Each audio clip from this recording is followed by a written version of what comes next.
Screen पर दिख रहा ये नंबर 143 ये कोई मामूली आंकड़ा नहीं है। पिछले 1300 सालों के रिकॉर्ड किए गए इतिहास में जापान को 143 बार भयानक सुनामी का सामना करना पड़ा है। इसका सीधा सा मतलब ये है कि पीढ़ियों से ये देश लगातार समंदर के एक ऐसे गुस्से को झेल रहा है जो कभी भी किसी भी वक्त बिना किसी वार्निंग के उनके दरवाजे पर दस्तक दे सकता है। दरअसल इन प्राकृतिक आपदाओं के साथ जापान का इतिहास इतना गहरा जुड़ा हुआ है कि पूरी दुनिया में इस घटना को पहचाना ही एक जापानी शब्द से जाता है, सुनाम, यानी बंदरगाह की लहर। जापानी तटों पर इन लहरों का कहर इतनी बार बरपा है कि पूरी दुनिया ने इसी नाम को अपना लिया। तो आज के हमारे इस एक्सप्लेनर का रोड मैप कुछ इस तरह रहेगा। पहले हम अजय बंदरगाह लहर के खतरे को समझेंगे, फिर सुनामी की शारीरिक रचना देखेंगे, उसके बाद द रिंग ऑफ फायर का विश्लेषण करेंगे, फिर अचल वस्तु के निर्माण पर बात करेंगे और अंत में देखेंगे कि कैसे प्रकृति के खिलाफ समय खरीदा जा रहा है। तो शुरुआत करते हैं हमारे पहले भाग से, अजय बंदरगाह लहर, जो जापान के अस्तित्व के लिए एक बहुत बड़ा खतरा है। मार्च 2011 की उस घटना को याद करते हैं। इसके आंकड़े सच में रोंगटे खड़े कर देने वाले हैं। 9.1 तीव्रता के एक विशाल अंडर वाटर भूकंप ने एक ऐसी लहर को जन्म दिया जो कुछ जगहों पर 15 मीटर यानी लगभग 180 फीट तक ऊंची थी। सेंदाई शहर के लोगों के पास भागने के लिए सिर्फ और सिर्फ 8 मिनट का समय था। 700 किलोमीटर प्रति घंटे की रफ्तार से पानी ने शहर में प्रवेश किया। इस प्रलय में 22,800 लोग बेघर हो गए, फुकुशिमा न्यूक्लियर प्लांट फेल हो गया और कुल 2350 अरब डॉलर का नुकसान हुआ। यह इतिहास की सबसे महंगी और खौफनाक आपदा थी। अब बढ़ते हैं दूसरे हिस्से की तरफ, जहां हम सतह के पार जाके सुनामी की शारीरिक रचना यानी इसके विज्ञान को समझेंगे। आम लहरों और सुनामी में जमीन आसमान का फर्क होता है। सामान्य लहरें हवा से बनती हैं और सिर्फ सतह के पानी को हिलाती हैं, लेकिन सुनामी लहरें भूकंपीय ऊर्जा से पैदा होती हैं। ये सतह से लेकर समुद्र तल तक पूरे के पूरे महासागर के पानी के स्तंभ को विस्थापित कर देती हैं। इनकी तरंग दैर्ध्य यानी एक लहर से दूसरी लहर के बीच की दूरी सैकड़ों किलोमीटर लंबी हो सकती है। ये पानी की सिर्फ एक लहर नहीं, बल्कि ऊर्जा का एक विशाल चलता फिरता पहाड़ होता है। और इसकी स्पीड जरा सोचिए, 800 किलोमीटर प्रति घंटा। जी हाँ, बिल्कुल, एक कमर्शियल हवाई जहाज की रफ्तार के बराबर। जब ये ऊर्जा गहरे समंदर से गुजरती है तो सतह पर महज कुछ फीट ऊंची दिख सकती है, लेकिन जैसे ही ये उथले तटीय किनारों पर पहुंचती है, इसकी गति कम होती है और ये पूरी अजेय ऊर्जा एक विशाल जानलेवा दीवार में बदल जाती है। ये सब हमें लाता है हमारे तीसरे भाग पर, the ring of fire, Japan का एक ऐसा भौगोलिक अभिशाप जिसे वो चाह कर भी बदल नहीं सकते। इस चार्ट पर नजर डालिए। पूरी दुनिया के 90% भूकंप केवल एक ही क्षेत्र में आते हैं, जिसे पैसिफिक रिंग ऑफ फायर कहा जाता है। और बदकिस्मती से जापान बिल्कुल इसी रिंग की बेल्ट पर बैठा है। इतना ही नहीं, जापान एक ऐसे पॉइंट पर है जहां 4 अलग अलग टेक्टोनिक प्लेटें एक साथ आपस में टकराती हैं। ये सच में एक ऐसा जियोलॉजिकल लॉटरी टिकट है जिसे दुनिया का कोई भी देश नहीं जीतना चाहेगा। इसे और अच्छे से समझने के लिए थोड़ा जमीन के नीचे चलते हैं। ये टेक्टोनिक प्लेटें मुख्य रूप से 3 तरह से काम करती हैं।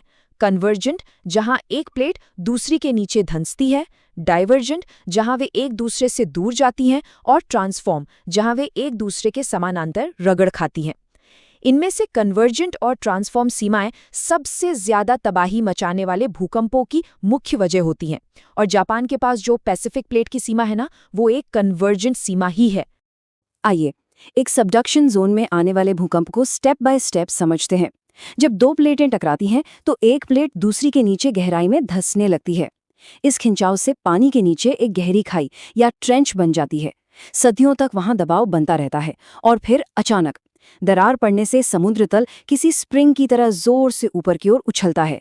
इस झटके से समंदर का अरबों टन पानी अपनी जगह से हिल जाता है और एक मेगा सुनामी का जन्म होता है। अब इस डराने वाले नंबर पर जरा गौर करते हैं, 8.4 किलोमीटर। ये जापान के ठीक पूर्व में स्थित जापान ट्रेंच की गहराई है। ये दुनिया की सबसे गहरी खाइयों में से एक है। सबसे बड़ी मुश्किल ये है कि ये खाई जापानी तट रेखा के बिल्कुल पास है। मतलब जब भी यहाँ से सुनामी पैदा होती है तो लहरों को किनारे तक पहुँचने में बहुत कम समय लगता है, जिससे लोगों के पास बचने के लिए वार्निंग का समय भयानक रूप से कम हो जाता है। तो इंसान इसके खिलाफ क्या कर रहा है? यही हमारा चौथा हिस्सा है। समुद्र के खिलाफ एक अचल वस्तु का निर्माण। जापान ने इन आपदाओं के सामने हार नहीं मानी है। उन्होंने भूकंप रोधी इंजीनियरिंग में 3 बहुत ही सख्त नियम बनाए हैं। पहला है ताइशिन, जो दीवारों को बुनियादी मजबूती देता है। दूसरा है सेंशिन, जो ऊर्जा सोखने वाले रबर मैट्स का इस्तेमाल करता है। और सबसे बेहतरीन है मिनशिन। इसमें इमारत की पूरी नींव को सीसा, स्टील और रबर की परतों का उपयोग करके जमीन से एकदम अलग कर दिया जाता है। जब भूकंप आता है तो जमीन हिलती है, लेकिन इमारत आराम से अपनी जगह पर बनी रहती है। टोक्यो स्काईट्री जैसी विशाल इमारत इसी तकनीक से बनी है। चलिए, इमारतों को तो भूकंप से बचा लिया गया, लेकिन उस अथाह पानी का क्या? ये एक बहुत बड़ा सवाल खड़ा करता है। क्या इंसान द्वारा बनाई गई कोई भी भौतिक दीवार सचमुच समंदर की उस असीमित शक्ति को रोक सकती हैं, जिसके बारे में हमने अभी बात की? इस सवाल का जवाब खोजने के लिए जापान ने एक बहुत बड़ा दाव खेला। 2011 की तबाही के बाद जापानी सरकार ने $12 अरब, जी हां, $12 बिलियन का भारी भरकम निवेश किया। इसका मकसद था पूर्वी तट के साथ 400 किलोमीटर लंबी और विशाल समुद्री दीवारों की एक पूरी श्रृंखला खड़ी करना। और ये कोई साधारण दीवार नहीं है, बल्कि एक पूरी मल्टी लेयर सिक्योरिटी है। इसमें 15 मीटर ऊंची दीवारें हैं, जिनकी नींव 25 मीटर गहरी है। इंजीनियर्स ने सिम्युलेटर में टेस्ट किए और एक कमाल की चीज खोजी। सीधी दीवारों की बजाय घुमावदार डिजाइन वाली दीवारें ज्यादा कारगर हैं, क्योंकि ये पानी को वापस यू टर्न लेने पर मजबूर कर देती हैं।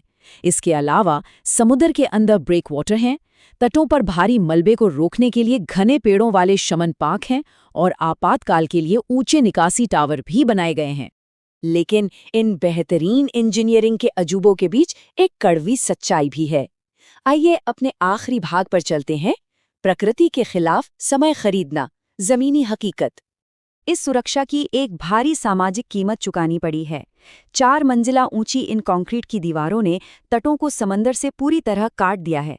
कई स्थानीय लोग बताते हैं कि उन्हें ऐसा महसूस होता है जैसे वे किसी जेल में बंद हो गए हों। उन्हें अपने ही समंदर का नज़ारा नहीं मिलता। पर्यटन पर निर्भर लोगों को इस बात का गहरा डर है कि इन विशाल कंक्रीट की दीवारों की वजह से वहां पर्यटक आना बंद कर देंगे। ये सच में एक बहुत बड़ा सामाजिक और आर्थिक समझौता है। और सबसे दिलचस्प बात क्या है पता है? खुद जापानी इंजीनियर और सरकार इस बात को मानते हैं कि ये दीवार किसी भी तरह से कोई पक्का इलाज नहीं है। इन दीवारों का असल काम लहरों को रोकना नहीं है, बल्कि एक विशाल शॉक एब्जॉर्बर की तरह उनकी गति को कुछ मिनटों के लिए धीमा करना है। $12 अरब खर्च करके जापान ने असल में सिर्फ वो कीमती मिनट खरीदे हैं जिनमें लोग सुरक्षित स्थानों तक भाग सकें। तो अंत में ये सब हमें एक बहुत ही गहरे और प्रासंगिक सवाल के साथ छोड़ जाता है। एक तरफ हमारी इंजीनियरिंग लगातार उन्नत हो रही है, लेकिन दूसरी तरफ ग्लोबल वार्मिंग के कारण समुद्र का स्तर भी तेजी से बढ़ रहा है। तो क्या मानव सभ्यता, विज्ञान और अरबों डॉलर के बजट के साथ कभी प्रकृति की इन अजेय ताकतों को पूरी तरह पछाड़ पाएगी? या फिर हमारी नियति में हमेशा के लिए सिर्फ अगली आपदा से बचने के लिए कुछ कीमती वक्त खरीदना ही लिखा है? ये एक ऐसा सवाल है जिस पर हम सबको विचार करना चाहिए। आज के एक्सप्लेनर में बस इतना ही।